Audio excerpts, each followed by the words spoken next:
Final exam কিভাবে হবে সেটার ব্যাপারে কি কোনো ডিসিশন হয়েছে? যেভাবে সবসময় হয় সেভাবেই হবে।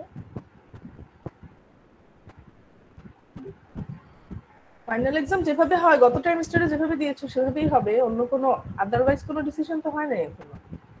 এক্সামই হবে, কারণ ইউজিসি থেকে 24শে মে পর্যন্ত এক্সাম বন্ধ রাখার ব্যাপারে একটা ডিরেক্টিভ ছিল, কিন্তু ইউজিসি কিন্তু এখন ওপেন করে দিয়েছে। ইউনিভার্সিটিগুলো তাদের রেসপেক্টিভ এক্সামগুলো নিজেদের ডিসিশন অনুযায়ী কন্ডাক্ট করতে পারে। So that's why final exam না হওয়ার তো কোনো কারণ নাই। তোমরা লাস্ট কয়েকটা ট্রাইমেস্টারে যেভাবে এক্সাম দিয়েছো সেভাবেই এক্সাম হবে, রুটিন দেওয়া হবে, রুটিন অনুযায়ী তোমরা অ্যাটেন্ড করবা, এক্সাম দিবা এবং স্ক্রিপ্ট সাবমিট করবা।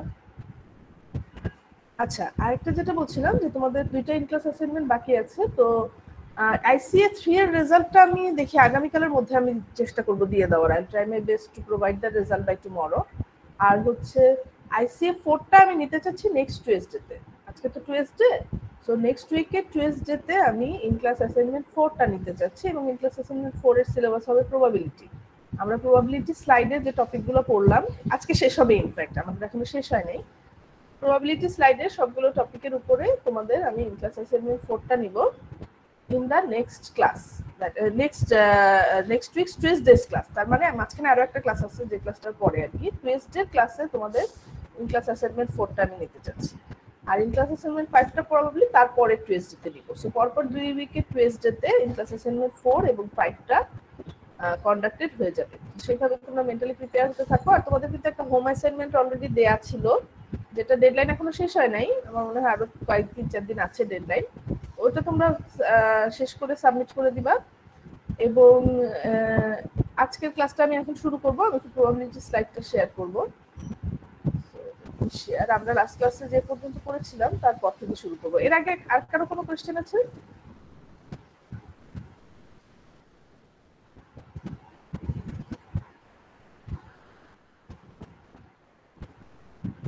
ওকে, লেট মি স্টার্ট।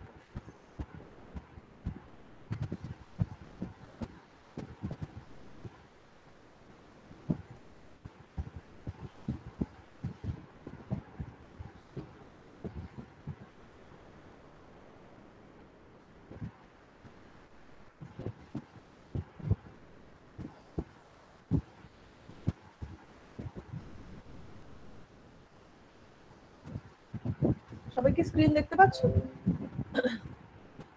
জি ম্যাম, দেখা যাচ্ছে। ওকে, তো লাস্ট ক্লাসে আমরা পড়েছিলাম হচ্ছে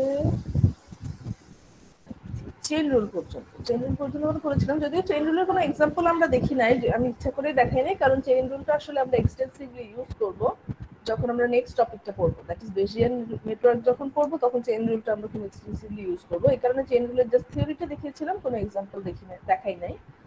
তো এর আগে আমরা প্রোডাক্ট রুল দেখেছি এবং প্রবাবিলিটির বেশ কিছু আমরা টপিক দেখেছি বা বেশ কিছু ইকুয়েশনস টার্মিনোলজিস দেখেছি। তো যেহেতু আমাদের মাঝখানে একটা লম্বা গ্যাপ হয়ে গেছে, তো আমি একটু জাস্ট স্কিম করে যাই স্লাইডগুলো, তোমাদের একটু রিফ্রেশ করে দিই মেমোরিটা আমরা কি কি পড়েছিলাম প্রবাবিলিটি থেকে।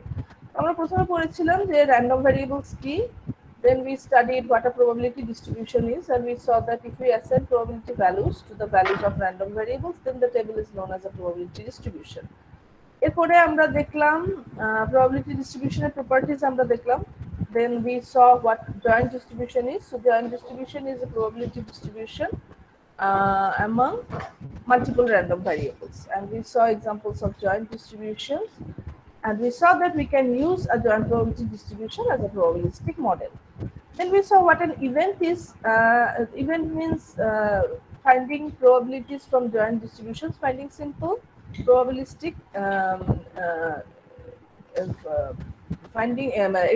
solving simple probabilistic expressions from a given joint probability distribution table. And then we looked at marginal distributions, and we saw that marginal distributions are subtables which eliminate variables. That means if we calculate the probability of a smaller subset of variables from a larger set of joint distribution, then that is known as marginal distribution. Then we looked at how we looked at conditional probabilities, and we saw that the definition of conditional probability is that we have to divide the joint probability with the prior probability to get to the conditional probability. And we looked at how we can calculate conditional probability, how we can calculate conditional distribution. We looked at all those things. Then we actually skipped this part. We went to full joint probability distribution. That is how we can construct a full joint probability distribution table. That means from a survey data. So if you have a survey data, we can actually make a table by finding out the random variables first, and we can put the frequencies in the table, and we can normalize it. That is, we can divide the frequencies by the sum of frequencies to get the probability values. So this is the last major thing that we looked at. After that, in the last class, we looked at probabilistic inference. That is how we can compute a desired probability from other known probabilities. And we saw that to do this, we have to follow 3 steps. The first step is to select the entries consistent with evidence. The second step is to eliminate the hidden variable. And the third step is to normalize the whole thing. And we looked at a few examples of how we can do inference by enumeration. Then we looked at 2 different rules of probability. The first one is the product rule. The second one is the chain rule. That's where we were until last class. So today we are going to start from somewhere new. And I think actually this is the last thing in this slide. We have to move on to a new slide after this one. So this is the last rule in this slide. That is in the syllabus of in-class assignment 4. You are going to have up to this rule. Like I said, we will have everything that has been covered in this slide. এই স্লাইডে যা যা cover করা হয়েছে সেগুলো হচ্ছে তোমাদের in class assignment 4 এর সিলেবাস। সো কোনো কনফিউশন হওয়ার কোনো কারণই নাই।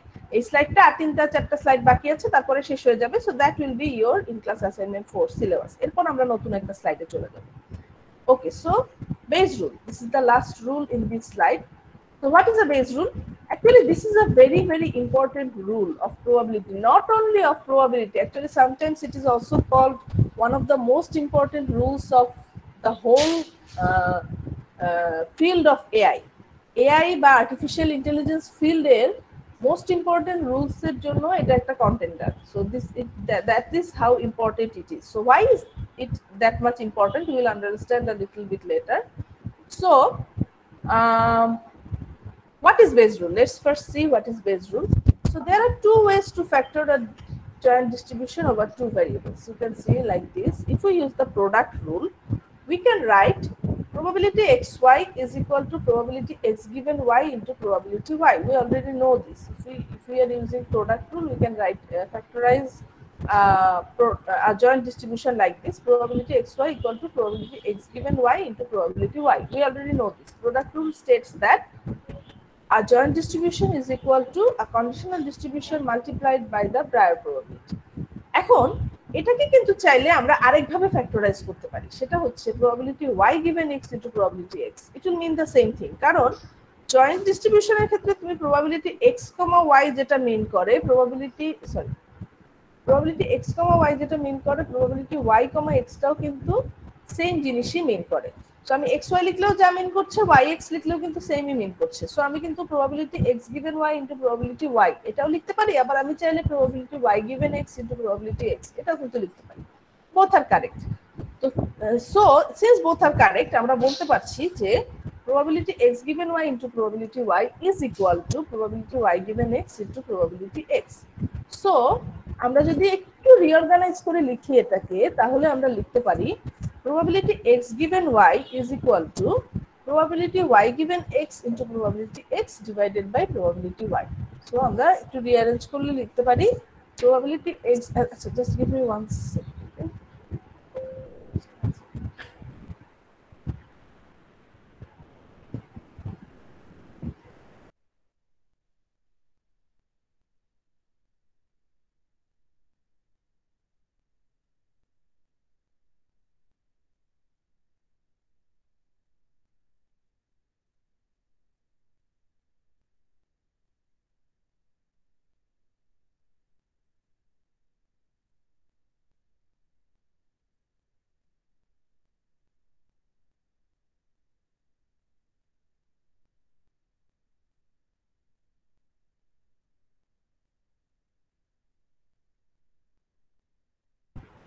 Okay, sorry about that. Just a minute.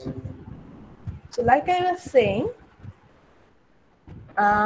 probability x given y into probability y is equal to probability y given x into probability x. তো আমরা যদি একটু রিঅর্গানাইজ করে লিখি তাহলে আমরা লিখতে পারি probability x given y is equal to probability y given x into probability x divided by probability y, এবং এই রুলটাকে বলা হয় বেস রুল। কেন এটাকে বেস রুল বলা হয়? তার কারণ হচ্ছে বেস নামক একজন ম্যাথমেটিশিয়ান, উনি এই রুলটা প্রথম প্রপোজ করেছিলেন, সো ওনার নাম অনুসারে এই রুলটার নাম হচ্ছে base rule. So this equation here,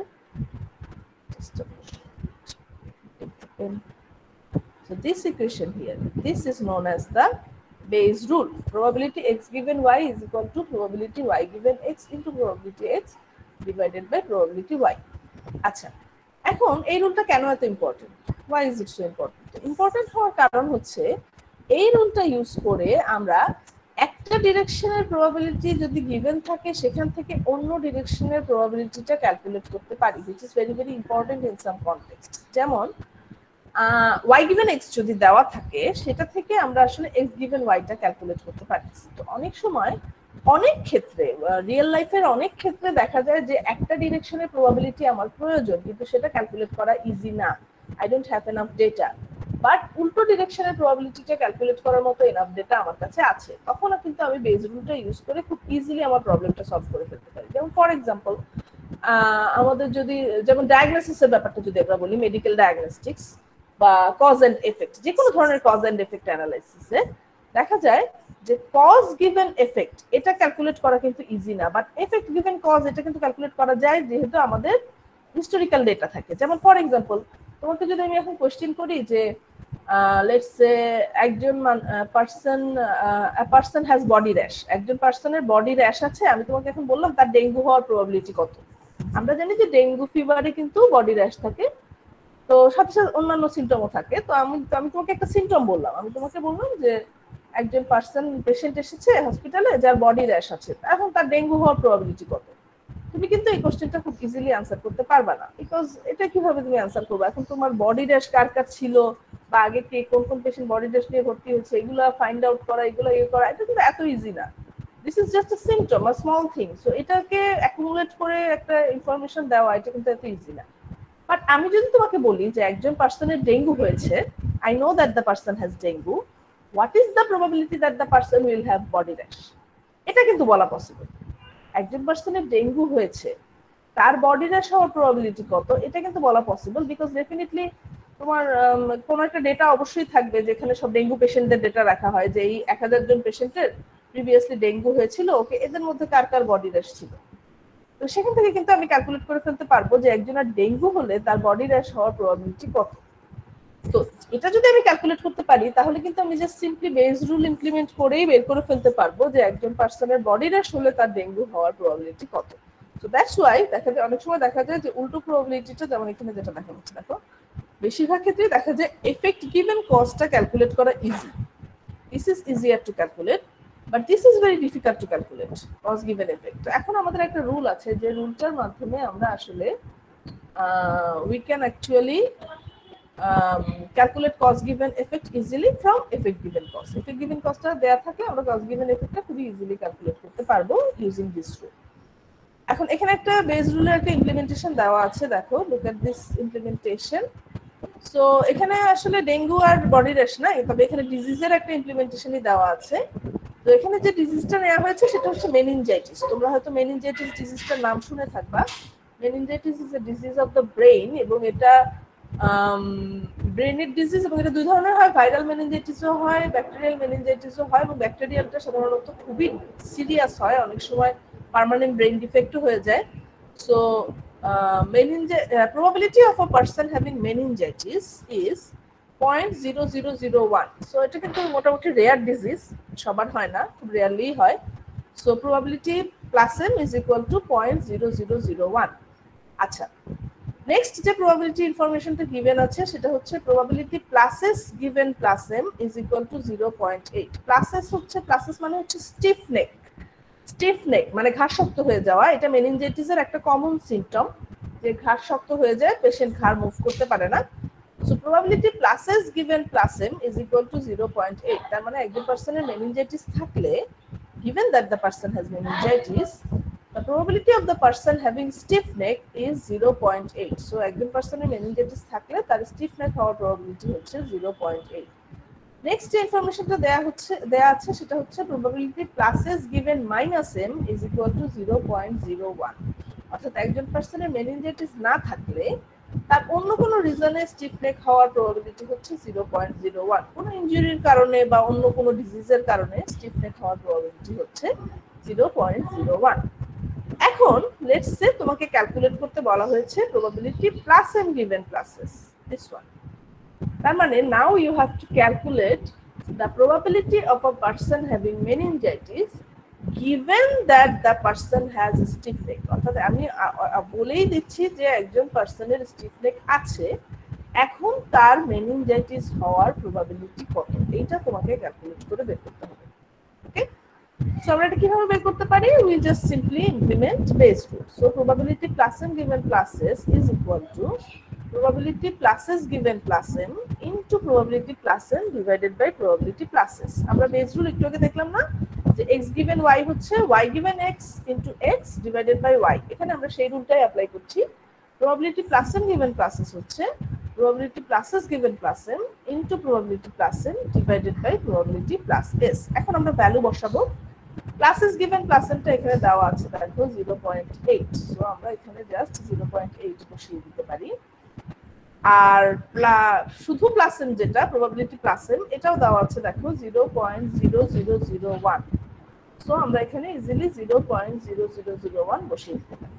problem হচ্ছে নিচেরটা দেখো, প্রবাবিলিটি প্লাস এস এটা কিন্তু ডিরেক্টলি দেওয়া নাই।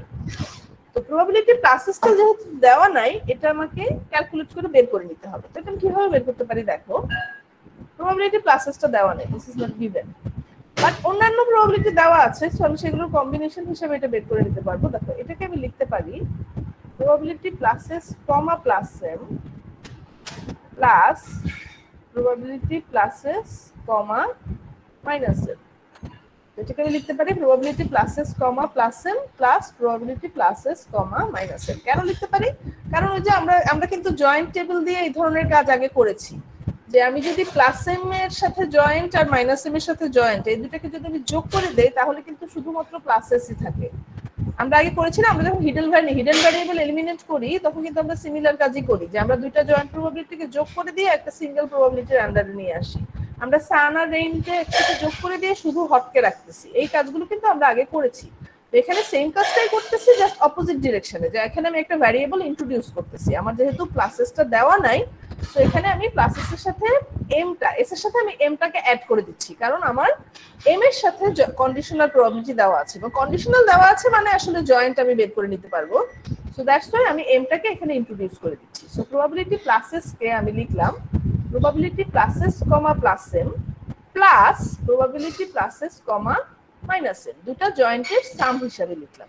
এখন আমরা তো প্রোডাক্ট রুল জানি, তো যেহেতু আমরা প্রোডাক্ট রুল জানি, সো আমরা জানি যে আমি probability plus s comma plus m কে লিখতে পারবো probability plus s given plus m into probability plus m, আর similarly plus s comma minus m কে লিখতে পারবো plus s given minus m into probability minus m।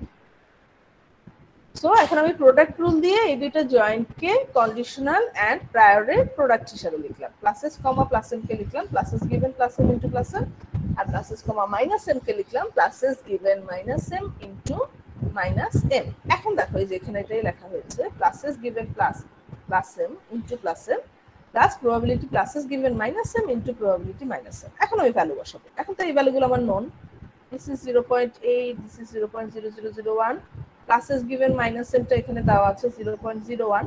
এখন minus m টা directly দেওয়া নাই, বাট আমি যদি এটাকে 1 থেকে মাইনাস করে দেই 1 minus 0.0001 তাহলে কিন্তু আমি মাইনাস m টা পেয়ে যাচ্ছি, কারণ আমি জানি যে দুইটা প্রবাবিলিটির সাম কিন্তু একটা যে কোনো একটা ডিস্ট্রিবিউশনে দুইটা প্রবাবিলিটির সাম অলওয়েজ 1 হয়। সো আমি যদি প্লাস m এর প্রবাবিলিটিটা 1 থেকে মাইনাস করে দেই তাহলেই কিন্তু আমি মাইনাস m এর প্রবাবিলিটিটা পেয়ে যাচ্ছি। So that probability is 0.999।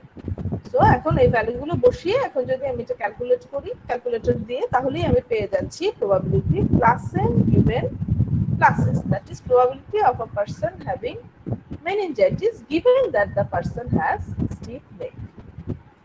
Any question from anyone? Is there any question? সবাই কি বুঝতে পেরেছো? বুঝতে না পেরে থাকলে আমাকে জিজ্ঞাসা করো, আমি আবার এক্সপ্লেইন করব। Is it clear?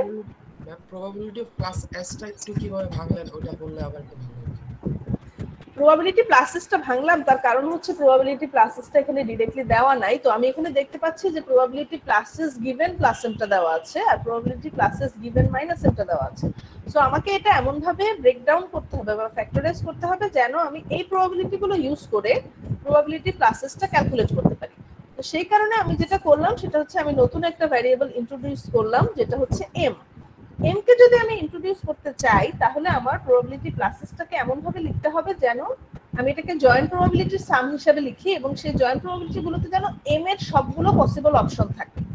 অর্থাৎ probability classes comma plus M, that is the joint between probability classes and plus M, এর সাথে আমি অ্যাড করতেছি probability classes comma minus M, that is the joint between classes and minus M. এখন এই দুটোকে যদি আমি অ্যাড করি তাহলে এখানে তো প্লাস এম আছে আর এখানে মাইনাস এম আছে, সো এই দুটোকে যখন আমি অ্যাড করব তখন কিন্তু শুধুমাত্র প্লাসেসটাই রিমেইনিং থাকবে, এম কিন্তু রিমুভ হয়ে যাবে। যেমন আমরা যখন প্রিভিয়াসলি যখন আমরা ইয়ে নিয়ে কাজ করেছি প্রবাবিলিস্টিক ইনফারেন্স, এই যে এখানে আমরা হিডেন ভ্যারিয়েবল এলিমিনেট করেছিলাম, তোমাদের হয়তো মনে আছে যে এই যে উইন্টার নিয়ে আমি কাজ করতেছিলাম, তখন আমি হিডেন ভ্যারিয়েবল এলিমিনেট করব দেখে আমি এই সান আর রেইন কে যোগ করে দিচ্ছি, যোগ করে দিলে শুধু হট থাকতেছে, আবার এই সান আর রেইন কে যোগ করে দিলে শুধুমাত্র কোল্ড থাকতেছে। তো এটা কিন্তু same concept, this is a similar concept. তুমি যখন প্লাস এম আর মাইনাস এম এর সাথে জয়েন্ট কে যোগ করে দিবা তখন কিন্তু শুধুমাত্র প্লাসেসটাই রিমেইনিং থাকবে। সো আমি প্লাসেস কে লিখতে পারি probability plus s comma plus M plus probability plus s comma minus M. এখন ধরো এখানে যদি এম এর তিনটা ভ্যালু থাকতো, ধরো প্লাস মাইনাস না, ধরো এম এর তিনটা ভ্যালু আছে, m1 m2 m3 for example, অন্য কোনো এক্সাম্পলের জন্য চিন্তা করো, এম এর তিনটা ভ্যালু আছে m1 m2 m3, সেক্ষেত্রে আমি কি লিখতাম প্রবাবিলিটি প্লাসেস কমা m1 প্লাস প্রবাবিলিটি প্লাসেস কমা m2 প্লাস প্রবাবিলিটি প্লাসেস কমা m3। অর্থাৎ আমি যদি সবগুলো অপশনের সাথে জয়েন্ট কে যোগ করে দেই তাহলে কিন্তু ওই ভ্যারিয়েবলটা আর থাকতেছে না, জাস্ট এটাই রিমেইনিং থাকতেছে। এখন কি বোঝা যাচ্ছে? জি ম্যাম, বুঝতে পারছি। Okay, any other question from anyone? আচ্ছা তোমরা একটা কাজ করো, তোমরা নিজেরা একটা সলভ করো, তাহলে তোমাদের হয়তো এটা বোঝাটা ইজিয়ার হবে। So you do this by yourself. এখানে দেখো কি কি ইনফরমেশন দেওয়া আছে, এটা আরেকটা এক্সাম্পল, ডিফারেন্ট এক্সাম্পল। এখানে দুইটা র্যান্ডম ভ্যারিয়েবল আছে, একটা হচ্ছে w ফর ওয়েদার, যেটার ভ্যালু হতে পারে সান এন্ড রেইন, আরেকটা হচ্ছে d ফর ড্রাইনেস, যেটার ভ্যালু হতে পারে ওয়েট এবং ড্রাই। এখানে দেখো টেবিল দেয়া আছে, একটা টেবিল দেয়া আছে প্রবাবিলিটি w, যেখানে ওয়েদারের প্রবাবিলিটি গুলো দেওয়া আছে, সানের প্রবাবিলিটি হচ্ছে 0.8 আর রেইনের প্রবাবিলিটি হচ্ছে 0.2। আর দেখো আরো এখানে কিন্তু অ্যাকচুয়ালি দুইটা টেবিল দেয়া আছে, টু কন্ডিশনাল টেবিলস হিয়ার। প্রথমটা হচ্ছে ওয়েট গিভেন সান হচ্ছে 0.1, ড্রাই গিভেন সান হচ্ছে 0.9, আর ওয়েট গিভেন রেইন হচ্ছে 0.7 আর ড্রাই গিভেন রেইন হচ্ছে 0.3। So this are the information that are given. তোমাকে ক্যালকুলেট করতে বলা হয়েছে what is probability w given dry.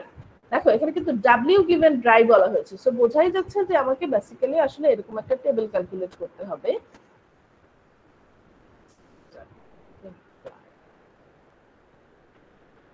Basically এরকম একটা টেবিল ক্যালকুলেট করতে হবে যেখানে আমাকে প্রবাবিলিটি সান গিভেন ড্রাইটাও রাখতে হবে আর প্রবাবিলিটি রেইন গিভেন ড্রাইটাও রাখতে হবে। সো দুটাই ক্যালকুলেট করতে হবে, সান গিভেন ড্রাই এবং রেইন গিভেন ড্রাই। তবে সুবিধা হচ্ছে আমি যদি একটা ক্যালকুলেট করি তাহলে কিন্তু আমি 1 থেকে মাইনাস করে অন্যটাও বের করে ফেলতে পারবো। অর্থাৎ if I calculate sun given dry I can just subtract it from 1 to get rain given dry। তো তোমাদের টাস্ক হচ্ছে to calculate probability sun given dry, এটা ট্রাই করে দেখো। That is your task. Find this. Base rule use করে find out করো from the given informations what is probability sun given dry.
হ্যাঁ তোমাদের কি হচ্ছে? Did you solve it? কেউ যদি সলভ করে থাকো আমাকে অ্যান্সারটা বলবে।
তোমরা কি করতে পারছো? Are you facing any problems?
আচ্ছা আমি দেখিয়ে দিচ্ছি, দেখো।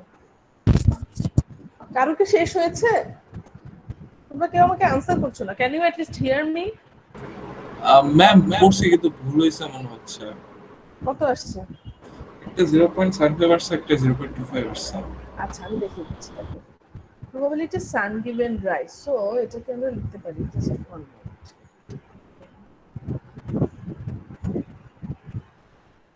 আচ্ছা এটাকে আমরা লিখতে পারি probability dry given sun into probability sun divided by probability dry। এখানে দেখো probability dry given sunটা কিন্তু দেওয়া আছে 0.9, আর probability sunটাও দেওয়া আছে, it is 0.8। দেওয়া নাই হচ্ছে probability dry। যেহেতু probability dryটা দেওয়া নাই, আমরা probability dryটাকে লিখবো probability dry equal to probability dry comma sun plus probability dry comma rain। যেটা বললাম যে যেটা দেওয়া নাই সেটাকে আমাদের যেটা দেওয়া আছে সেটাতে কনভার্ট করতে হবে। Actually this is the rule for every probabilistic problem solving. যেটা দেওয়া নাই সেটাকে যেটা দেওয়া আছে সেটাতে কনভার্ট করতে হবে, as simple as that. So probability dry equal to probability dry comma sun plus probability dry comma rain. এটাকে আমরা লিখতে পারি probability dry given sun into probability sun plus probability dry given rain into probability rain.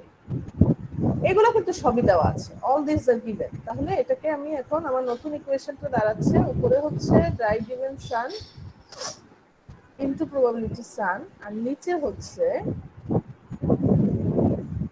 Dry given sun into sun plus dry given rain into rain. এখন আমি যদি just value বসাই, dry given sun হচ্ছে 0.9, শুধু সান হচ্ছে 0.8, আর নিচে 0.9 into 0.8 তার সাথে যোগ হবে ড্রাই গিভেন রেইন, এই যে দেওয়া আছে 0.3 ইন্টু প্রবাবিলিটি রেইন হচ্ছে 0.2। কেউ একজন ক্যালকুলেটর দিয়ে ক্যালকুলেট করে বলো ভ্যালুটা কত আসে।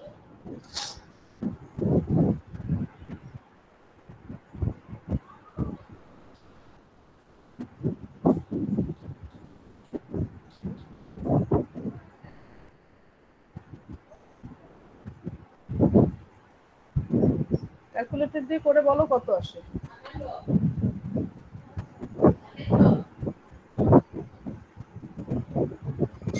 এটা আছে 0.92 0.92, তাহলে আমাদের সান আসছে হচ্ছে 0.92, প্রবাবিলিটি সান গিভেন ড্রাই আসছে 0.92, তাহলে আমরা বলতে পারি প্রবাবিলিটি রেইন গিভেন ড্রাই হচ্ছে 0.0।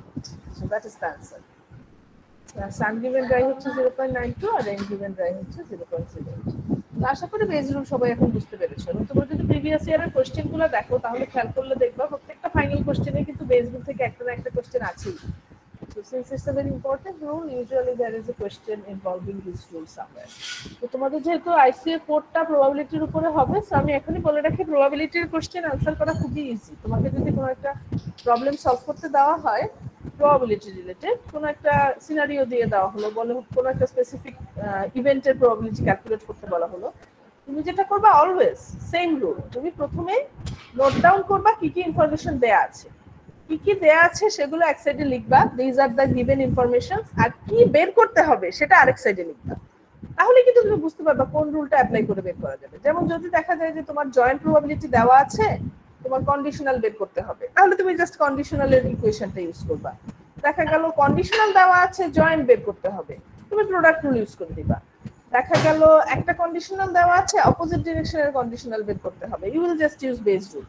সো কি দেওয়া আছে আর কি বের করতে হবে এটা যদি আইডেন্টিফাই করতে পারো তাহলে কিন্তু প্রবাবিলিটির প্রবলেম সলভ করা একদমই ইজি, কারণ রুলগুলো তো তোমার জানাই, তুমি জাস্ট যে রুলটা অ্যাপ্লিকেবল হবে সেই রুলটা অ্যাপ্লাই করে তোমার রিকোয়ার্ড প্রবাবিলিটিটা বের করে। ওকে, আমাদের এই স্লাইডটা এখানেই শেষ। আমি আসলে এটা আরো কুইকলি আজকে করতে চাচ্ছিলাম, উইদিন হাফ অ্যান আওয়ার, আমি অনেক বেশি সময় স্পেন্ড করে ফেলেছি এটার পিছনে। সো এই স্লাইডটা আজকে শেষ, এখন শেষ, আমরা নেক্সট স্লাইডে চলে যাব। নেক্সট স্লাইডটা হচ্ছে বেসিক্যালি আসলে আমাদের কি বলবো নেক্সট যে টপিকটা সেই টপিকটা রিলেটেড যে স্লাইড, সেই স্লাইডেই আমরা চলে যাচ্ছি। But before going to the next topic, আমরা আসলে প্রবাবিলিটির পিছনে আরো বেশ কিছু টাইম স্পেন্ড করব, তার কারণ আমাদের প্রবাবিলিটির একটা খুব ইম্পর্টেন্ট কনসেপ্ট এখনো স্টাডি করা বাকি আছে, যেটা হচ্ছে প্রবাবিলিস্টিক ইন্ডিপেন্ডেন্স, এবং এটাই আমরা নেক্সট স্লাইডে দেখতে যাচ্ছি। So let me share the slide first with you, then we will move on.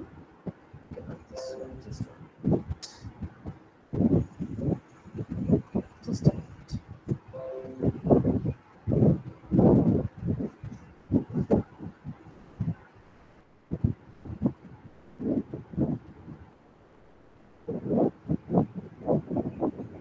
আচ্ছা, একটু রং স্লাইড শেয়ার করছি।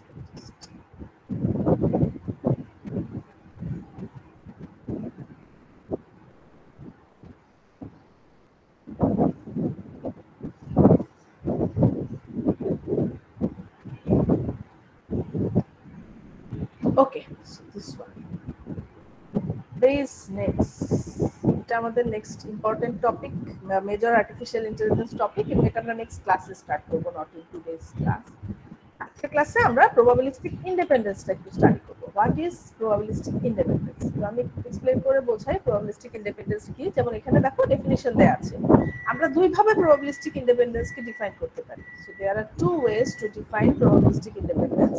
The first one is this: two variables are probabilistically independent if for all xy probability xy equal to probability x into probability y. So আমরা দুটো ভ্যারিয়েবলকে probabilistically independent বলবো যদি এই ইকুয়েশনটা true হয়। তার মানে x এবং y এর মধ্যে joint will be equal to the product of the individual probabilities for every value of x and y. এটা যদি ট্রু হয় তাহলে আমরা x এবং y কে probabilistically independent বলতে পারবো। প্রবাবিলিস্টিক্যালি ইন্ডিপেন্ডেন্ট বলতে কি বোঝায় আসলে? আমরা যদি জাস্ট নরমাল লেমেন্স টার্মে, নরমাল ইংলিশে আমরা যদি এই টার্মটা, ব্যাপারটা, কনসেপ্টটা বোঝার চেষ্টা করি, তাহলে দুটো ভ্যারিয়েবল প্রবাবিলিস্টিক ইন্ডিপেন্ডেন্ট হওয়ার মানে হচ্ছে একটা আরেকটাকে কোনোভাবে ইনফ্লুয়েন্স করে না। If we say that two variables are probabilistically independent, that means one does not influence the other one in any way. এদের দুজনের মধ্যে কোনোই রিলেশনশিপ নাই। যেমন আমি কিন্তু তোমাদেরকে যখন আমি কন্ডিশনাল প্রবাবিলিটি বললাম, বোঝালাম, তখন আমি একটা এক্সাম্পল দিয়েছিলাম যে আমরা জানি সানি হওয়ার প্রবাবিলিটি 0.6, রেইনি হওয়ার প্রবাবিলিটি 0.4, আবার হট হওয়ার প্রবাবিলিটি 0.5, কোল্ড হওয়ার প্রবাবিলিটি 0.5। কিন্তু যখনই আমি বলে দিব যে টুডেজ ওয়েদার ইজ সানি, তখনই কিন্তু হট হওয়ার প্রবাবিলিটিটা বেড়ে যাচ্ছে, তাই না? যে কারণ আমরা জানি যে কোনো দিনের ওয়েদার যদি সানি হয় তাহলে টেম্পারেচারটা হট হওয়ার প্রবাবিলিটিটা ডেফিনেটলি বেশি। এই কারণে ওয়েদার এবং টেম্পারেচার, এই র্যান্ডম ভ্যারিয়েবল দুটো কিন্তু ইন্ডিপেন্ডেন্ট না।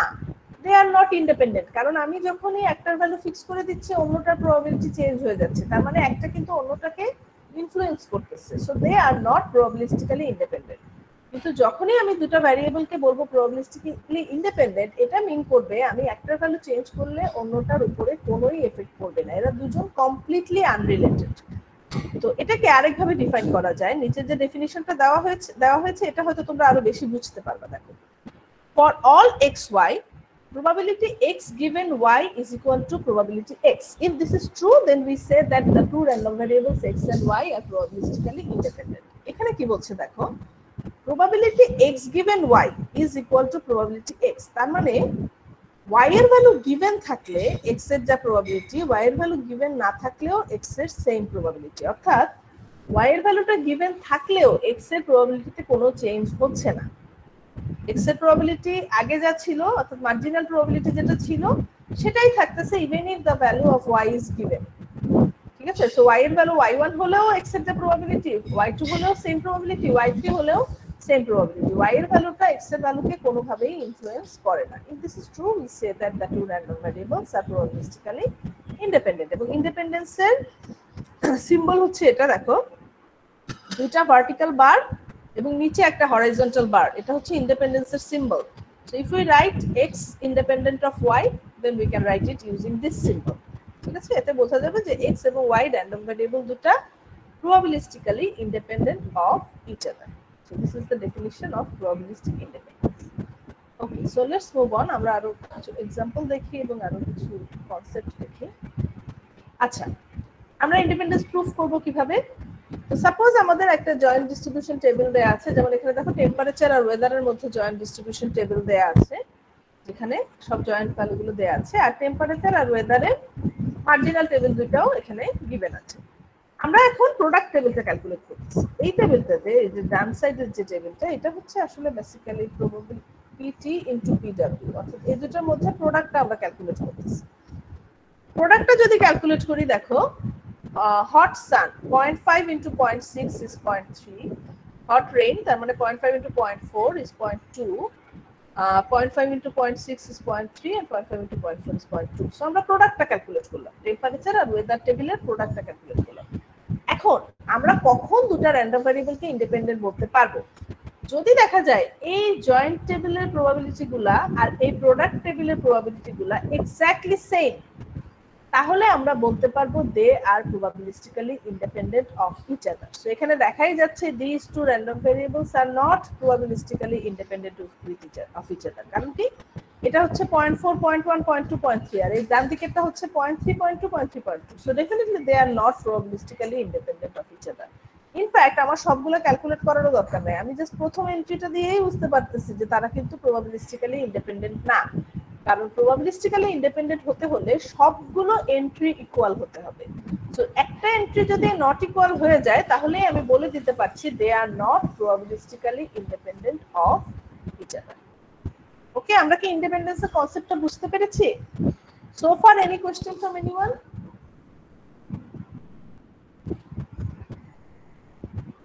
ওকে,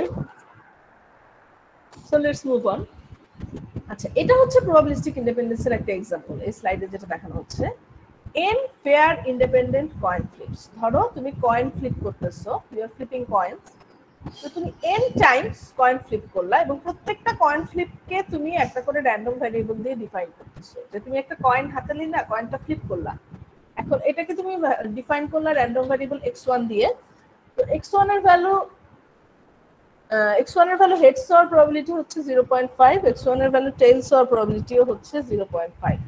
আবার তুমি আরেকটা কয়েন ফ্লিপ করলা এবং তার আউটকামটাকে তুমি ডিফাইন করলা র‍্যান্ডম ভ্যারিয়েবল x2 দিয়ে। x2 এর ভ্যালু হেডস হওয়ার প্রবাবিলিটি হচ্ছে 0.5, টেইলস হওয়ার প্রবাবিলিটি হচ্ছে 0.5।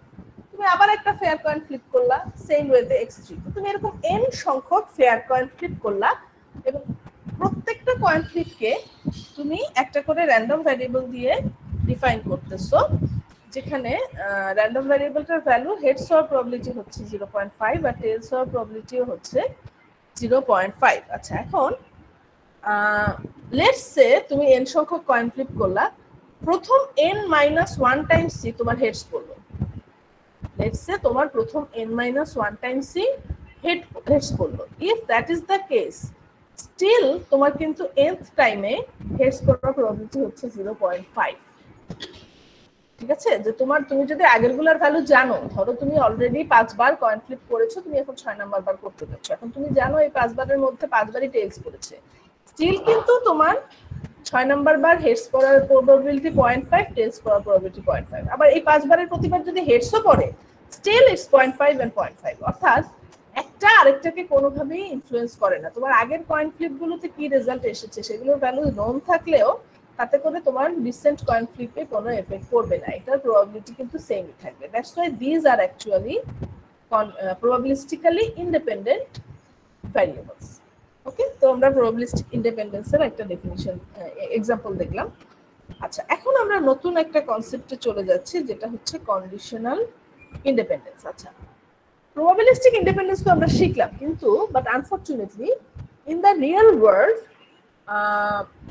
ট্রু ইন্ডিপেন্ডেন্ট ভ্যারিয়েবলস পাওয়াটা কিন্তু ডিফিকাল্ট। দেখা যায় যে রিয়েল ওয়ার্ল্ডে নিয়ে যখন আমরা কাজ করব তখন আমাদের এনভায়রনমেন্টে আসলে ট্রুলি প্রবাবিলিস্টিক্যালি ইন্ডিপেন্ডেন্ট ভ্যারিয়েবলস কিন্তু পাওয়া ডিফিকাল্ট। তুমি দেখা যাবে যে তুমি দুটো র্যান্ডম ভ্যারিয়েবল নিয়ে কাজ করতেছো, তুমি ভাবতেছো দে আর প্রবাবিলিস্টিক্যালি ইন্ডিপেন্ডেন্ট, কিন্তু ইটস কোয়াইট পসিবল যে তাদের মধ্যে হয়তো কোনো একটা রিলেশনশিপ সামহাউ আছে, সামহাউ একটা আরেকটাকে ইনফ্লুয়েন্স করতেছে। সো ট্রু ইন্ডিপেন্ডেন্স পাওয়াটা কিন্তু খুবই ডিফিকাল্ট। আমরা একটু আগে যে এক্সাম্পলটা দেখলাম, এটা আসলে true independence, this is an example of true independence, কিন্তু এটা পাওয়াটা ডিফিকাল্ট। বেশিরভাগ ক্ষেত্রে দেখা যায় যে কোনো না কোনোভাবে একটা ইনফ্লুয়েন্স বা একটা রিলেশনশিপ থেকেই যায়, একদম ট্রুলি ইন্ডিপেন্ডেন্ট হয় না। এই কারণে যে কনসেপ্টটা মোর কি বলবো ইউজফুল, বা যে কনসেপ্টটা আমরা আরো বেশি ইউজ করতে পারি, সেটা হচ্ছে কন্ডিশনাল ইন্ডিপেন্ডেন্স। আমরা ট্রু ইন্ডিপেন্ডেন্স বা ট্রু প্রবাবিলিস্টিক ইন্ডিপেন্ডেন্স বাদ দিয়ে আমরা কন্ডিশনাল ইন্ডিপেন্ডেন্স নিয়ে কাজ করে থাকি বেশি। এই কারণে কন্ডিশনাল ইন্ডিপেন্ডেন্সের ডেফিনিশনটা আমাদের জানা প্রয়োজন। তো what is conditional independence? Conditional independence হচ্ছে যে দুইটা র্যান্ডম ভ্যারিয়েবল আসলে ট্রুলি ইন্ডিপেন্ডেন্ট না, তার মানে দেখা যাচ্ছে যে একটার ভ্যালু জানা থাকলে অন্যটার প্রবাবিলিটি চেঞ্জ হচ্ছে, so there is some interaction among them. কিন্তু given the value of a third random variable, আমরা এই দুটোকে কন্ডিশনালি ইন্ডিপেন্ডেন্ট বলতে পারি। অর্থাৎ দেখা যাচ্ছে দুইটা র্যান্ডম ভ্যারিয়েবল একজন আরেকজনের সাথে রিলেটেড ঠিকই, কিন্তু এই রিলেশনশিপটা বা এই ইনফ্লুয়েন্সটা আসতেছে through a third random variable. তো যখনই আমরা ওই থার্ড র্যান্ডম ভ্যারিয়েবলটার ভ্যালুটা জেনে ফেলতেছি, we can say that these two are conditionally independent of each other. This is the concept of conditional independence. তো আমি একটা এক্সাম্পলের মাধ্যমে দেখাচ্ছি what is actually conditional independence. আচ্ছা আমাকে জাস্ট 1 মিনিটের একটা ব্রেক দাও, আমি একটু আসতেছি, 1 minute break, after that I will continue.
Okay, so let's look at an example of conditional independence so that it is clearer to us. So, যে এক্সাম্পলটা এখানে দেখানো হচ্ছে এটা অ্যাকচুয়ালি তোমাদের টেক্সট বুকটা থেকে নেওয়া হয়েছে. So this example is from the context of a dentist's chamber. কোনো একজন ডেন্টিস্টের চেম্বারের কনটেক্সট থেকে এই ভ্যারিয়েবলগুলো নেওয়া হয়েছে. এখানে দেখো তিনটা র্যান্ডম ভ্যারিয়েবল মেনশন করা হচ্ছে. প্রথমটা হচ্ছে টুথেক. টুথেক মানে হচ্ছে দাঁতে ব্যথা. সো একজন পেশেন্টের যদি দাঁতে ব্যথা থাকে the value of the variable is true or plus, and পেশেন্টের যদি দাঁতে ব্যথা না থাকে the value is false or minus. The second random variable is cavity. Cavity মানে হচ্ছে দাঁতে ক্ষয়. তো কোনো একজন পেশেন্টের যদি ক্যাভিটি থাকে তাহলে এই ভ্যালুটা হচ্ছে প্লাস, আর যদি ক্যাভিটি না থাকে তাহলে এই ভ্যালুটা হচ্ছে মাইনাস. আর the third random variable is catch. ক্যাচটা একটু ডিফারেন্ট. ক্যাচ মানে হচ্ছে তোমার ডেন্টিস্ট সাপোজ টুথগুলো চেক করতে গেল, তো চেক করতে গিয়ে তার যে প্রোবটা, মানে যে প্রোবটা দিয়ে চেক করতেছে, এই প্রোবটা দাঁতের মধ্যে আটকে যাবে নাকি যাবে না, that is known as catch. So plus মানে হচ্ছে প্রোবটা দাঁতের মধ্যে আটকে গেল, আর মাইনাস মানে হচ্ছে দাঁতের মধ্যে আটকালো না. So, toothache is related to whether a patient has pain or not. Cavity is related to whether a patient has cavity or not, and catch is related to whether the dentist's probe catches in the teeth or not. আচ্ছা, এখন এই তিনটা normally কিন্তু এই তিনটা একটা আরেকটার সাথে রিলেটেড. কোনোটাই কিন্তু কোনোটা থেকে কমপ্লিটলি ইন্ডিপেন্ডেন্ট, প্রবাবিলিস্টিক্যালি ইন্ডিপেন্ডেন্ট না. বাট তুমি যদি একটু চিন্তা করে দেখো তাহলে দেখো টুথেক আর ক্যাচ এই দুটোর মধ্যে কিন্তু কোনো ডিরেক্ট রিলেশনশিপ নাই.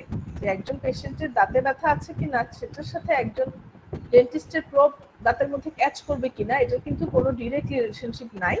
The relationship is actually through cavity. অর্থাৎ একজন পেশেন্টের দাঁতে যদি ক্যাভিটি থাকে, অর্থাৎ দাঁতে যদি ক্ষয় থাকে, ক্যাভিটি থাকে, তাহলে কিন্তু তার দাঁতে ব্যথা হওয়ার প্রবাবিলিটিটাও বেড়ে যাবে. আবার তার ডেন্টিস্টের প্রোবটা দাঁতের মধ্যে আটকে যাওয়ার প্রবাবিলিটিটাও কিন্তু বেড়ে যাবে. আবার একজন পেশেন্টের যদি ক্যাভিটি না থাকে সেক্ষেত্রে তার দাঁতে ব্যথার প্রবাবিলিটিটাও কম হবে, আবার ডেন্টিস্টের প্রোবটা ক্যাচ করার বা আটকে যাওয়ার প্রবাবিলিটিটাও কিন্তু কম হবে. সো দেখা যাচ্ছে cavity is actually the controlling random variable here. Cavity উপর ডিপেন্ড করে যে একজন পেশেন্টের টুথেক আছে নাকি নাই, ক্যাচ করবে নাকি করবে না, আবার ইটস ভাইস ভার্সা. সো আমরা নরমালি টুথেক আর ক্যাচকে কিন্তু আমরা ইন্ডিপেন্ডেন্ট বলতে পারবো না, কারণ দেখা যায় একটা প্রবাবিলিটি বাড়লে অন্যটা বাড়ে, আবার ওটা কমলে এটা কমে. তো যখনই আমরা ক্যাভিটির ভ্যালুটা জেনে ফেলতেছি we can say that the two random variables are independent of each other. তো এটাকে আমি কিভাবে লিখতে পারি? এটাকে লেখা যায় cat is conditionally independent of toothache given cavity. So আমরা বলতে পারি যে given the value of cavity, cat is conditionally independent of toothache. এটাকে আমরা লিখবো কিভাবে? লেখা হয় কিভাবে দেখো এইভাবে. probability catch given toothache cavity is equal to probability catch given cavity। অর্থাৎ আমরা কিন্তু আগের ইকুয়েশনটাই লিখলাম, আমরা যে কন্ডিশনাল ইন্ডিপেন্ডেন্সের যে ইকুয়েশনটা আমরা শিখেছিলাম সেটাই আমরা লিখতেছি, কিন্তু আমরা একটু ডিফারেন্ট ফরম্যাটে লিখতেছি। অর্থাৎ এখন আমাদের ওখানে ইকুয়েশনটা ছিল এরকম যে probability x given y equal to probability x। তো আমরা এখন সেই ইকুয়েশনটাই লিখলাম, কিন্তু আমরা এখানে একটা এক্সট্রা ভ্যারিয়েবল গিভেন ধরে নিচ্ছি। So probability catch given toothache cavity is equal to probability catch given cavity। এটার মিনিং হচ্ছে যদি ক্যাভিটির ভ্যালুটা গিভেন থাকে তাহলে টুথেকের ভ্যালুটা গিভেন থাকলেও যা প্রবাবিলিটি, টুথেকের ভ্যালুটা গিভেন না থাকলেও সেম প্রবাবিলিটি। অর্থাৎ ক্যাভিটির ভ্যালুটা যদি গিভেন থাকে তাহলে টুথেকের ভ্যালুটা আর ক্যাচে কোনো এফেক্ট ফেলতে পারতেছে না। এটা গিভেন থাকলেও যা প্রবাবিলিটি, গিভেন না থাকলেও সেম প্রবাবিলিটি। এটাকে কিন্তু আমরা একটু অন্যভাবে লিখতে পারি, আমরা চাইলে এই ফরম্যাটেও লিখতে পারি probability toothache comma catch given cavity is equal to probability toothache given cavity into probability catch given cavity। আমরা ট্রু ইন্ডিপেন্ডেন্স এর সময় ইকুয়েশনটা এরকম লিখেছিলাম probability xy is equal to probability x into probability y। এখন আমাদের এই ইকুয়েশনটাতে একটা গিভেন চলে আসছে, অর্থাৎ xy given z equal to x given z into y given z। So probability toothache catch given cavity is equal to probability toothache given cavity into probability catch given cavity। তো এটাকে যদি আমরা theoretically লিখি তাহলে দেখো এই যে theoretical ইকুয়েশনগুলো এখানে লেখা হয়েছে। x is conditionally independent of y given z।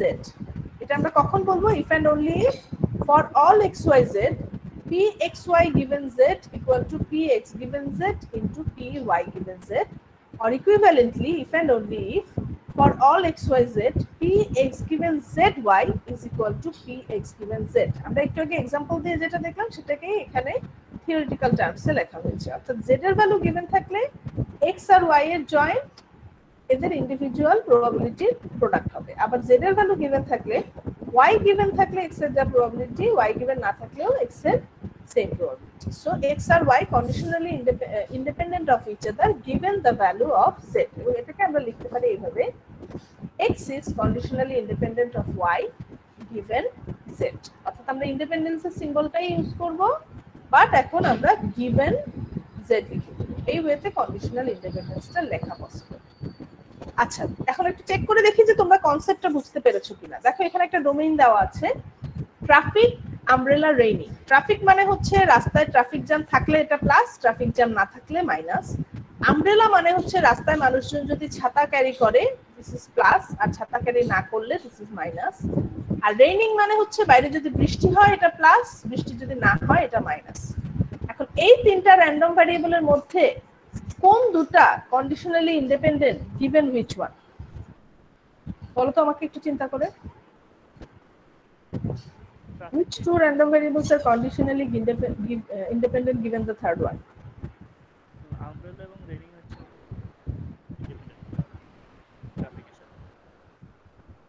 Anyone else? একজন আমাকে বলেছে আমব্রেলা এবং রেইনিং, বাকিরা কি বলে? ম্যাম রেইনিং একটা ম্যাম ইন্ডিপেন্ডেন্ট, আর আরেকটা তো বুঝতে পারতেছি না। Anyone else? একটু চিন্তা করো। আমার কোশ্চেনটা হচ্ছে এখানে x কোনটা, y কোনটা আর z কোনটা। মানে আমি এরকম একটা কনসেপ্ট দ্বারা করাতে চাচ্ছি যে x is conditionally independent of y given z। আমার কোশ্চেন হচ্ছে which one is x, which one is y and which one is z? X raining.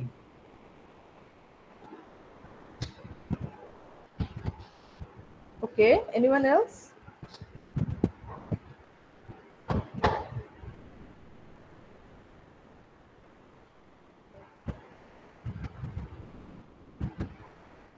Ma'am traffic umbrella, traffic আর আমব্রেলা হচ্ছে আপনার XY আর Z টা হচ্ছে raining. Exactly, আসলে তাই। Traffic আর আমব্রেলা হচ্ছে xy আর z টা হচ্ছে রেইনিং। কারণটা দেখো, ট্রাফিক আর আমব্রেলার মধ্যে কিন্তু কোনো ডাইরেক্ট রিলেশনশিপ নাই। রাস্তায় ট্রাফিক জ্যাম থাকা আর মানুষের ছাতা ক্যারি করার মধ্যে কোনো ডাইরেক্ট কানেকশন কি আছে? কানেকশনটা কিন্তু থ্রু রেইনিং।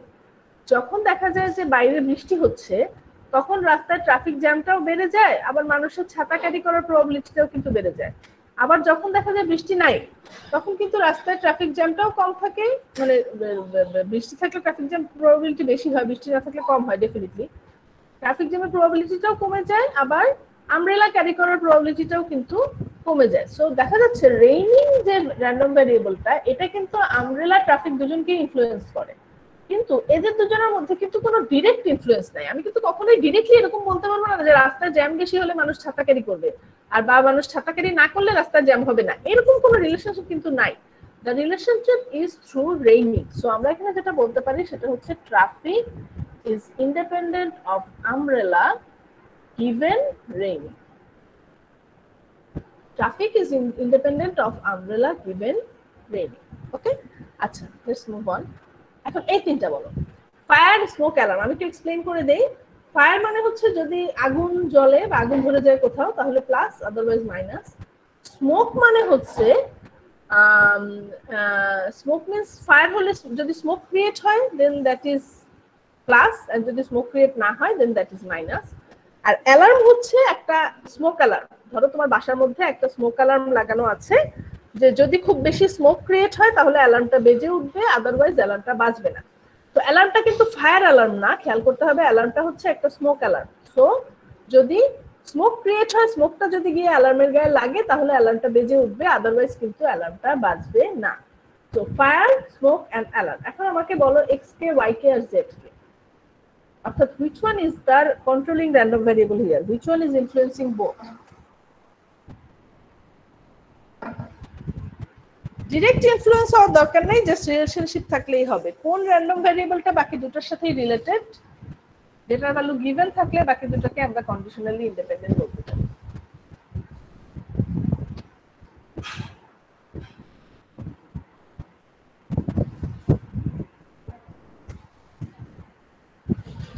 আচ্ছা, এখানে দেখো, এখানে actually smoke is the controlling variable. কারণ হচ্ছে ফায়ার হলে স্মোক হবে, সো ডেফিনেটলি ফায়ার আর স্মোকের মধ্যে কিন্তু রিলেশনশিপ আছে। আবার স্মোক হলে অ্যালার্ম বাজবে, সো স্মোক আর অ্যালার্মের মধ্যে রিলেশনশিপ আছে। কিন্তু ফায়ার আর অ্যালার্মের মধ্যে কিন্তু কোনো ডিরেক্ট রিলেশনশিপ নাই, ফায়ারের সাথে অ্যালার্মের কোনোই সম্পর্ক নাই। যেমন এখানে দেখো একটা ছবি দিয়ে দেখানো হচ্ছে যে আমি যদি কোনোভাবে স্মোকটা আটকে দেই তাহলে কিন্তু অ্যালার্ম বাজবে না।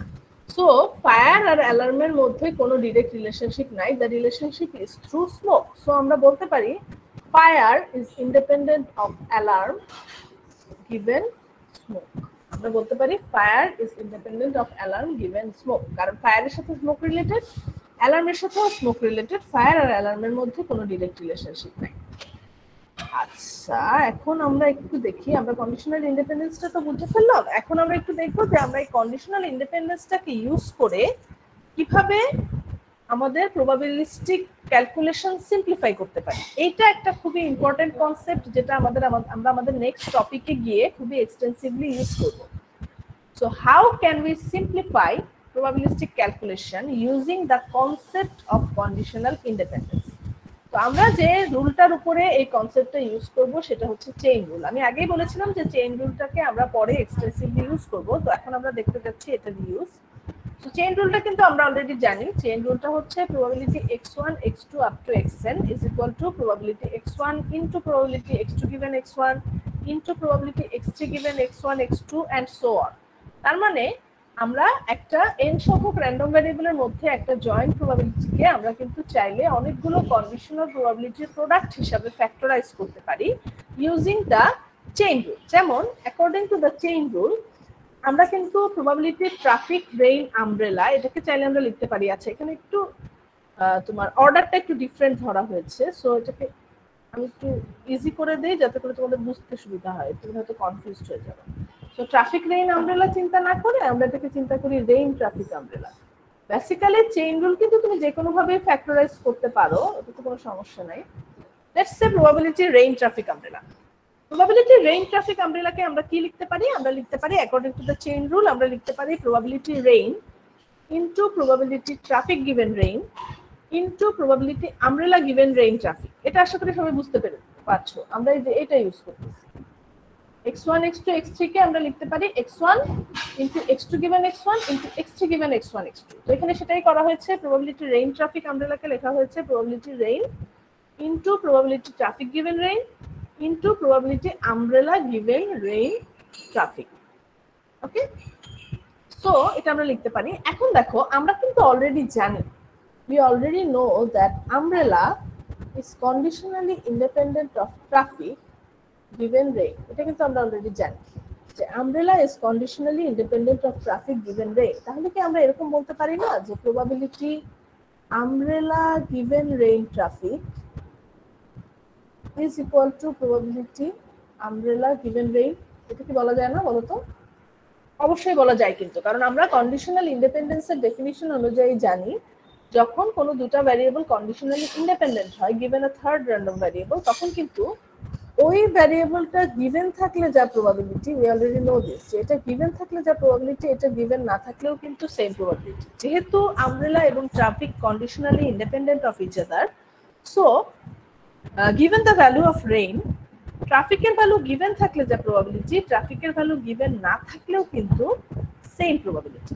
সো আমরা কিন্তু চাইলে এই যে 3 নম্বর টার্মটা, এটাকে কিন্তু আমরা সিম্পলিফাই করতে পারি এবং এখান থেকে আমরা ট্রাফিকটা বাদ দিতে পারি। দেখো আমরা অলরেডি, যেহেতু আমরা অলরেডি জানি যে আমব্রেলা এবং traffic independent of each other given rain, so আমরা কিন্তু আমব্রেলা গিভেন রেইন ট্রাফিক না লিখে আমরা এটাকে শুধু লিখতে পারি আমব্রেলা গিভেন রেইন।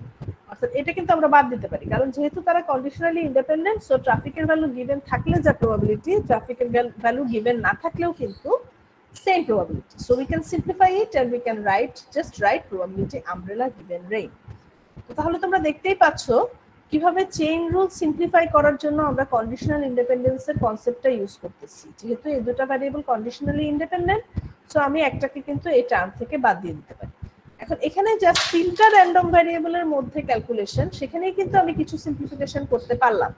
যখন তুমি আরো বেশি সংখ্যক র্যান্ডম ভ্যারিয়েবল নিয়ে কাজ করবা, 16টা 20টা 50টা র্যান্ডম ভ্যারিয়েবল নিয়ে কাজ করবা, তখন কিন্তু এই সিম্পলিফিকেশনটা আরো অনেক বিগ স্কেলে হবে। তখন দেখা যাবে তুমি অনেক র্যান্ডম ভ্যারিয়েবলকেই তুমি ক্যালকুলেশন থেকে বাদ দিয়ে সিম্পলিফাইড একটা ক্যালকুলেশন করতে পারতেছো, just based on the information of conditional independence. So do we understand this? এটা কি আমরা বুঝতে পারলাম যে কেন আমি এই টার্মটার পরিবর্তে এই টার্মটা লিখতেছি? Is it clear to everyone? Is it clear?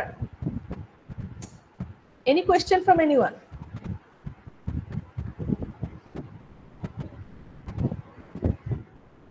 ওকে, আজকে এই পর্যন্তই থাক। আমি আজকে কন্টিনিউ করতে চাচ্ছি না, বেস নেটটা আমি নেক্সট ক্লাসেই শুরু করতে চাচ্ছি। আজকে আমাদের কন্ডিশনাল ইন্ডিপেন্ডেন্স পর্যন্তই থাক। নেক্সট ক্লাসে আমরা বেস নেটটা দেখব এবং আশা করতেছি নেক্সট ক্লাস এন্ড তার পরের ক্লাস, এই দুইটা ক্লাস মিলে আমাদের বেস নেটটা কমপ্লিট হয়ে যাবে। এরপরে আমাদের আর দুইটা টপিক বাকি থাকবে, তবে ওই দুটো খুব ছোট টপিক, একটা করে ক্লাসেই আসলে হয়ে যাওয়ার কথা। সো আমাদের সিলেবাস শেষ হতে খুব বেশি সময় লাগার কথা না। সো ইফ নো, হ্যাঁ বলো, আর কোনো কোশ্চেন থাকলে বলো। একটু মিস করে গেছিলাম ম্যাম, পরীক্ষাটা জানি কবে বলছিলেন একটু? নেক্সট টুইসডে, নেক্সট উইকে টুইসডে। আচ্ছা ম্যাম, থ্যাংক ইউ। আজকের ক্লাস পর্যন্ত থাকবে সিলেবাস, নেক্সট এক্সামের Ma'am, জন্য নেক্সট এক্সামের সিলেবাস হচ্ছে বেস রুল পর্যন্ত। আমাদের ওই যে প্রবাবিলিটি স্লাইড, যেটা ওই স্লাইডের যে টপিকগুলো আছে সেগুলোই হচ্ছে সিলেবাস। আচ্ছা ma'am, home assignment 3, sorry ma'am, in class assignment 3 কি নাম্বার দিয়ে দিয়েছেন ম্যাম? দেই না, আমি চেষ্টা করব আগামীকালকের মধ্যে দিয়ে দেওয়া। আচ্ছা ম্যাম, থ্যাংক ইউ। আর ও আরেকটা ব্যাপার, তোমরা তো যাদের লেট সাবমিশন ছিল, অনেকের হোম অ্যাসাইনমেন্টে লেট সাবমিশন ছিল, তো লেট সাবমিশন গুলো আমি আসলে এখনো আসলে গ্রেড শিটে তুলি নাই। তো তোমরা যদি এখন মানে নেক্সট আপডেটেও যদি তোমরা ওগুলো না দেখো, কনফিউজড হওয়ার কোনো কারণ নাই। আমি যখন ফাইনাল তোমাদের মার্কস দিব তখন ওগুলো আমি অ্যাডজাস্ট করে দিব, কারণ আসলে অনেক কিছু অ্যাডজাস্ট করতে হচ্ছে। তো লেট সাবমিশন যেগুলো, ওগুলো আমার এখনো আপডেট করা হয়নি। আচ্ছা, আর কি যেন বলতে চাচ্ছিলাম, ও তোমাদের ক্লাসে কেউ কি আছো যে আমাকে রিকোয়েস্ট করেছিলা due to COVID or something যে ইন ক্লাস 1 আর 2 দিতে পারো না? Is there someone here? তোমাদের সেকশনে ছিল না? ওই সেকশনে আমার ঠিক খেয়াল আসতেছে। ম্যাম আমি করেছি। তোমার নাম কি? কারিশমা হক। তুমি কি মানে মিস করেছো কোনটা? Ma'am in class assignment 3। ঠিক, কেন মিস করেছিলে? ম্যাম আমি তো আপনাকে ওইদিন বলেছিলাম যে আমার হাতের জন্য আমি মানে এক্সামটা দিতে পারি নাই। ওকে, তুমি কি আমাকে ডক্টর সার্টিফিকেট বা কিছু পাঠিয়েছিলা? না ম্যাম, ওইদিন আমি আপনাকে বলেছিলাম যে আমার হাতটা অনেক বছর আগে ভাঙা, তো যখন এই পেইনটা উঠে আমি হাত নাড়াতে পারি না। আপনি বলছিলেন যে যে ইনসিডেন্টটা হয়েছে সেটা লিখে তুমি আমাকে মেল করো। আমি ঠিক ওটা লিখে মেল করেছি। আচ্ছা আচ্ছা, ঠিক আছে, ওকে ফাইন। আমি ঠিক আছে, আর কেউ কি আছো যে কোনো সিকনেসের কারণে মিস করেছো বা এরকম আমাকে কোনো মেইল করেছিল? Is there someone here? Maybe অন্য জি সিকনেস। ম্যাম, আমি আছি ম্যাম। আমার এই ক্লাস 3টা ম্যাম দেওয়া হয়নি। কেন দেওয়া হয়নি? ম্যাম আমাদের ওখানে হচ্ছে আপনি যেদিন ক্লাস 3টা নিছেন তার আগের দিন হচ্ছে ঝড়ের কারণে কারেন্ট ছিল না আর কি। সে পরের দিন পর্যন্ত আর কি কারেন্টটা ছিল না। দ্যাটস ওয়াই ম্যাম কোনোভাবেই অ্যাটেন্ড করতে পারি নাই কোর্সটা। আচ্ছা আচ্ছা, ঠিক আছে, আমি এগুলোর ব্যাপারে ডিসিশন পরে জানাবো। ওকে ঠিক আছে, আমি আজকে অ্যাটেন্ডেন্স নিয়ে তোমাদেরকে ছেড়ে দিচ্ছি। ম্যাম আমি অলরেডি আপনাকে এটার জন্য মেইল করছি ম্যাম। আচ্ছা ঠিক আছে, okay. আচ্ছা আমি ম্যাম আমাদের attendance- ফাইনালের এক্সামের সিলেবাসটা কোন টপিক থেকে স্টার্ট হবে ma'am? CSP, constant satisfaction problems. That is your first topic in the final syllabus.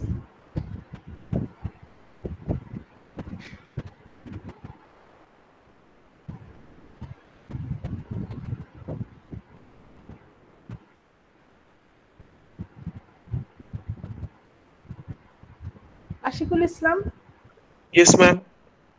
Tanvir Hossain, Present, ma'am. Tanvirul Alam, Sourav Sarkar, Present, ma'am. Sudipta Adhikari, Present, ma'am. Nargis Sultana, yes ma'am. Jahidul Islam,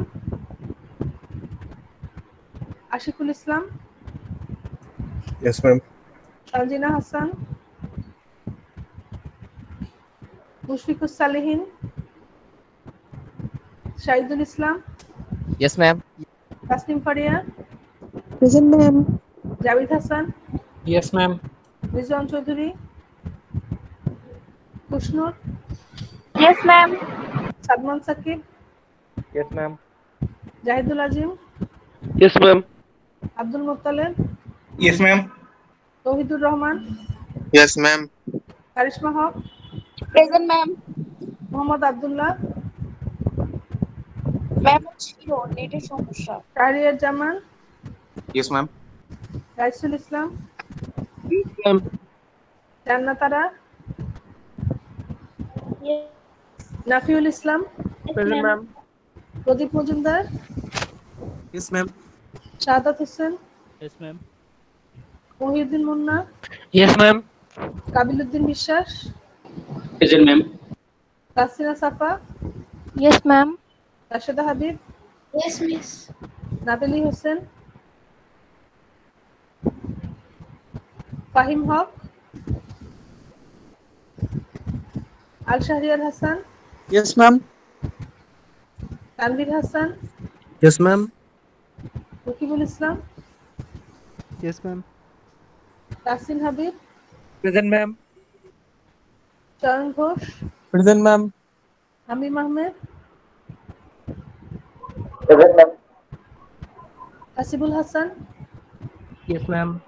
Naimuddin Ahmed, Yes, ma'am. Toufikur Rahman, Sakib Hossain, Yes, ma'am. Farhan Afroz, yes ma'am. Nusrat Monica, ma'am present ছিল। Shafiqul Islam, Yes, ma'am. Safat Khan, Present, ma'am. James Zaman, Arpita Saha, present ma'am. Ma'am James যেমন present, ওর মনে হয় মাইকে সমস্যা করছে। আচ্ছা Saeed Anwar, present ma'am. Abdullah Masud, present ma'am. Atiqul Haider, Muhsina Rifa, present ma'am. Anisur Rahman. Ma'am Anisur Rahman. আচ্ছা thank ma'am you Tanzina Hasan. আচ্ছা দিয়ে দিচ্ছি। ঠিক আছে তোমরা আজকে ম্যাম, লিখে সৌরভ দিতে পারো, প্রেজেন্টটা কি দিছেন ম্যাম? স্যাটারডেতে আবার দেখা হবে। ম্যাম আমাদের স্লাইডটা একটু আপলোড করে দিন। প্রবাবিলিটি স্লাইড কি আমি আপলোড করি নাই? না ম্যাম।